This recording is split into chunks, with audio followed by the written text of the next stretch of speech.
सारी की deals only on पाकविज। अस्सलाम वालेकुम पाक व्यूअर्स। तो उम्मीद है कि आप सब खैरियत से होंगे और आपको हमारी होंडा सिटी की वीडियो पसंद आई होगी। आज हम आपके लिए टोयोटा कोरोला की तमाम जनरेशंस की वीडियो लेकर आए हैं। कुछ गाड़ियां ऐसी होती हैं कि जिन्हें किसी तारुफ की जरूरत नहीं होती, लोगों की एक बड़ी तादाद इन्हें पसंद करती है। ये गाड़ियां अपनी कंपनी के लिए मैदान तैयार कर देती हैं, इससे वाबस्ता उम्मीदों को बढ़ा देती हैं और वक्त के साथ साथ मुस्तकबिल पर नजरें रखते हुए आगे बढ़ने के नए दरवाजे खोलती हैं। टोयोटा के लिए कोरोला हमेशा ऐसी ही गाड़ी रही है। बात भरोसेमंदी की हो या आला कारकर्दगी की, टोयोटा कोरोला हमेशा सबसे आगे रही है और मार्केट में टोयोटा की अपनी साख को बुलंदियों तक पहुंचाने में भी बुनियादी किरदार कोरोला का ही है। अपने पैदावार के इब्तदाई दिनों से ही टोयोटा कोरोला दुनिया में सबसे ज्यादा फरोख्त होने वाली गाड़ियों में शामिल रही है। इसकी बुनियादी वजह है गाड़ी की शक्ल सूरत, ताकतवर इंजन और इसका अंदाज और फीचर्स में मुसलसल बेहतरी लाते रहना। कोरोला की कामयाबी का सबूत यह है कि आज ये गाड़ी दुनिया के 15 मुख्तलिफ मुल्कों में मैन्युफैक्चर हो रही है। 1960 की दहाई में एक सब कॉम्पैक्ट कार की हैसियत से आगाज के बाद टोयोटा कोरोला 1990 की दहाई में एक कॉम्पैक्ट कार में तब्दील हुई। अब तक पाकिस्तान में टोयोटा कोरोला की 11 जनरेशन मुतारिफ करवाई जा चुकी हैं। ई चेसी डिजाइन कोड के साथ पहली कोरोला की रुनुमाई 1966 में जापान में हुई। E10 एक रेयर व्हील ड्राइव और मैनुअल ट्रांसमिशन रखने वाली गाड़ी थी जो 90 इंच का व्हील बेस रखती थी। ये गाड़ी 60 हॉर्स पावर का 1.1 लीटर 4 सिलेंडर के पुश रॉड इंजन रखती थी। इस गाड़ी की शक्लो सूरत सादा थी और ये 2 और 4 दरवाजों के मॉडल्स में कूप और सेडान के बॉडी वेरिएंट्स में पेश की गई। अमेरिका में 1960 की दहाई के अवाखिर में ये गाड़ी $1700 में फरोख्त होती थी, यानी ये आम सार्फिन की जेब पर बहुत ज्यादा भारी नहीं पड़ती थी। मई 1970 में E20 मुतारिफ करवाई गई, यानी टोयोटा कोरोला की दूसरी जनरेशन। 73 हॉर्स पावर के एक बेहतर 1.2 लीटर इंजन के साथ नई कोरोला में ऑटोमेटिक ट्रांसमिशन की सपोर्ट भी मौजूद थी और ये 91.9 इंच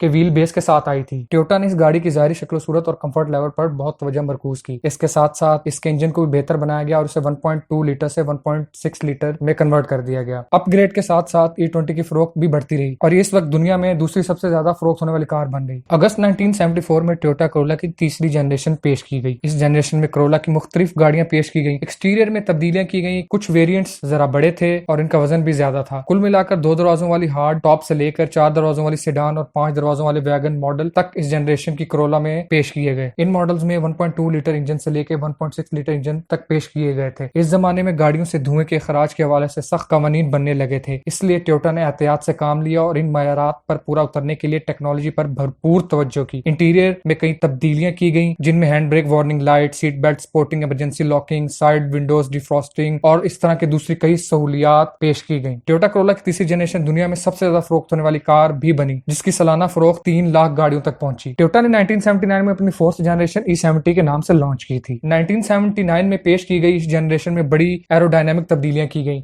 इस कोरोला की मुख्तलिफ अकसाम थी, जिनमें कूपे, सेडान, लिफ्टबैक और स्टेशन वैगन शामिल हैं। इस गाड़ी के इंजन को टोयोटा ने अपग्रेड किया और टोयोटा की सारी तवज्जो फ्यूल बचत पर थी। ड्राइविंग के दौरान स्टेबिलिटी को बरकरार रखने और मुसाफिरों के आराम के लिए कोरोला के सस्पेंशन में 4 लिंक कॉइल कॉन्फ़िगरेशन सिस्टम पहली बार मुतारिफ करवाया गया, जो कि कोरोला के सार्फिन को बहुत पसंद आया। कुछ इजाफी सेफ्टी इकदाम भी उठाए गए, जिनमें half shut door warning light, advance disc brake और कुछ दीगर अपग्रेड शामिल थी। हर साल 5 लाख कोरोला की फरोख्त के साथ कोरोला E70 एक बहुत बड़ी हिट साबित हुई, जिसने इसे तीसरी जनरेशन की तरह दुनिया की सबसे ज्यादा फरोख्त होने वाली गाड़ी बना दिया। कोरोला की 5वीं जनरेशन E80 1983 में मुतारिफ करवाई गई थी। E80 में कई नुमायां तब्दीलियां की गई। ये पहली कोरोला थी जो फ्रंट व्हील ड्राइव थी। 5वीं जनरेशन की कोरोला ज्यादा ताकत रखने वाले इंजन अपग्रेड के साथ आई, जो 5 स्पीड मैनुअल और 4 स्पीड ऑटोमेटिक ट्रांसमिशन के साथ पेश की गई थी। इस जमाने की कोरोला वो पहली गाड़ी थी जो कंप्यूटराइज्ड डिजाइन CAD टेक्नोलॉजी के साथ डिजाइन की गई थी। E80 में पिछले पैसेंजर्स के सफर को ज्यादा आरामदा बनाने के लिए गाड़ी में पीछे बहुत ज्यादा गुंजाइश पैदा की गई। इस ओहद में मुतारिफ करवाई गई कोरोला कारें पावर विंडो, सनरूफ और दूसरे कई दीगर जदीद फीचर्स के साथ मुतारिफ करवाई गई। पावर स्टीयरिंग फीचर इस बात का ऐलान था कि ड्राइवरों का एक दूसरा बड़ा दर्द सर अब खत्म हो गया है, जो साथ साथ कंपनी की जिद्दत का भी इजहार था। छठी जनरेशन के कोरोला के लिए मुख्तलिफ किस्म के इंजन बनाए गए थे, जिन्होंने गाड़ी में जिद्दत और म्यार को बेहतर बनाया। एक मैका ट्विन कैप सिस्टम बनाया गया, जो जानदार कारकर्दगी और ईंधन के मामले में जबरदस्त बचत देता था। E90 के लिए एक मुकम्मल नया suspension system Toyota electronic modulated suspension तैयार किया गया था, जो ड्राइविंग के हालात के मुताबिक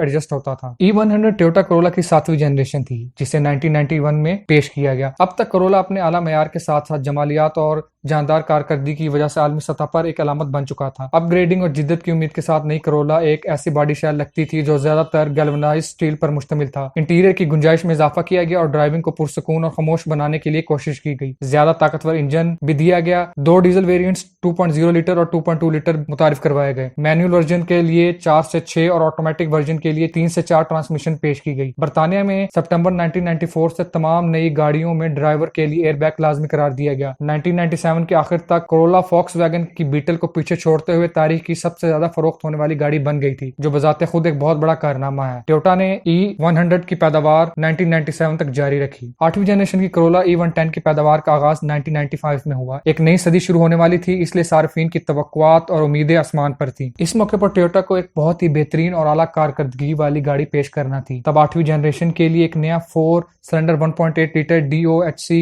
एल्यूमिनियम बॉडी इंजन मुतारिफ करवाया गया, जो पहले के मुकाबले में ईंधन की कहीं ज्यादा बचत देता था। नई कोरोला के लिए एक मरतबा फिर कई ट्रिम्स लेवल पेश किए गए थे, जिनमें नया हेडलाइट डिजाइन और जापान और यूरोप के मॉडल्स के लिए 6 स्पीड ट्रांसमिशन शामिल थी। दीगर सहूलतों में ABS, side airbags, CD player, wheel covers, fog lights वगैरह शामिल थी। 2000 में पेश की गई E120 टोयोटा कोरोला की 9वीं जनरेशन थी, जिसने डिजाइन और एक्सटीरियर के मामले में एक नया इनकलाब बर्पा कर दिया था। ये कोरोला एरोडायनामिक के लिहाज से एक शाहकार गाड़ी थी। 9वीं जनरेशन की कोरोला के लिए 9 नए इंजन की रहनुमाई भी की गई, जिनमें डीजल वेरिएंट के लिए D4D इंजन भी शामिल था, जो आला कारकर्दगी के साथ ईंधन की बड़ी बचत भी करता था। याद रहे कि एक 5 speed multi mode manual transmission system भी इस जनरेशन की कोरोला गाड़ियों में पेश किया गया था। कार सेफ्टी के लिहाज से टोयोटा ने नई कोरोला के लिए सॉफ्टवेयर बेस्ड फीचर्स की एक रेंज मुतारिफ करवाई, जिसमें anti lock brakes, EBD, stability control और ट्रैक्शन कंट्रोल सिस्टम के साथ साथ जदीद एयरबैग्स और किसी हादसे की सूरत में मुसाफिरों के तहफ्फुज़ को यकीनी बनाने के लिए इंटीरियर में कई तब्दीलियां की गई थी। E140 और E150 टोयोटा कोरोला की 10वीं जनरेशन पर मुश्तमिल थी, जिनकी पैदावार 2006 में शुरू हुई। 9वीं जनरेशन से मुकाबला करें तो डिजाइन में नुमायां तब्दीली किए बगैर कोरोला की यह जनरेशन अपनी बिल्ड के मामले में खूबसूरत और पायदार थी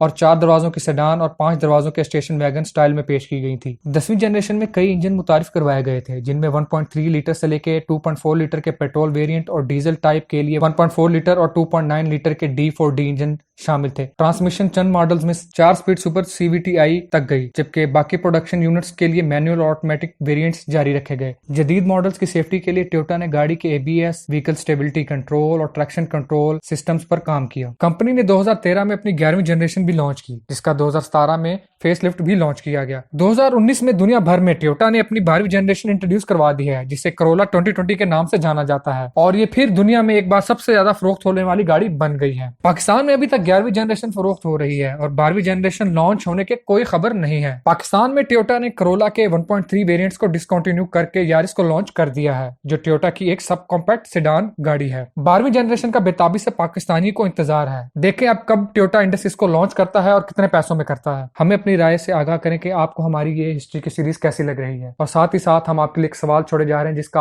आप जवाब कमेंट सेक्शन में दीजिएगा। इनमें से कौन सी ऐसी जनरेशन है जो इंडस ने पाकिस्तान में लॉन्च नहीं की थी? इस सवाल का जवाब आप नीचे कमेंट सेक्शन में दें। इसी तरह हम अगली वीडियो में भी आपसे इसी तरह के सवाल पूछते रहेंगे और वीडियो को मजीद बेहतर से बेहतर बनाते रहेंगे। उम्मीद है कि ये वीडियो आपको पसंद आई होगी। अगर आप भी टोयोटा कोरोला खरीदना चाहते हैं तो आज ही हमारी पाक व्हील्स की ऐप डाउनलोड करें, हमारे यूज्ड कार सेक्शन पे जाएं और अपनी मनपसंद टोयोटा गाड़ी खरीद लें। इस वीडियो को लाइक करें, हमारे चैनल को सब्सक्राइब करें और साथ दिए गए बेल आइकन को दबाएं, ताकि आपको हमारी हर आने वाली वीडियो का नोटिफिकेशन मिल सके। तो अगली वीडियो तक के लिए अल्लाह हाफिज।